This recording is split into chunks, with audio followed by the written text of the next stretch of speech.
এটি একটি বৃহৎ বড় ব্রিজ। জুম আউট করলে দেখা যাবে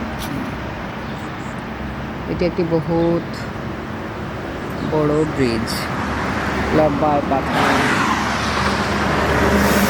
কিন্তু এই ব্রিজটি দিয়ে কোনো প্রকার গাড়ি চলে না।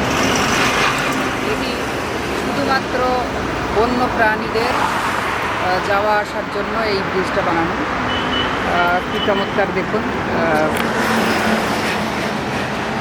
এখানে লেখা রয়েছে এবং এখানে দেখুন মৌমাছির চাক, অনেকটাই বড় এটা ব্রিজটা। জঙ্গলের মধ্যে পাহাড় কেটে রাস্তা বানানো, তাই এই পাহাড় থেকে এই পাহাড়ে যাওয়ার জন্য যে বন্য প্রাণীরা যাবে কিভাবে, তার জন্যই এত বড় ব্রিজ তৈরি। একটা দিন আসবে, 1-2 মাস বাদ দিয়ে আমি উপরে উঠে উপরে দেখাবো।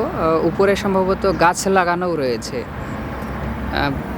গাছ লাগিয়ে যাতে বোঝা না যায় যে এটি পূর্ব পরিকল্পিত একটা ব্রিজ, সেটা যেন না বুঝতে পারে ভ্রমণকারীরা, তার জন্য ওখানে গাছও লাগানো রয়েছে। একদিন দেখাবো, কথা দিলাম, কিন্তু সময়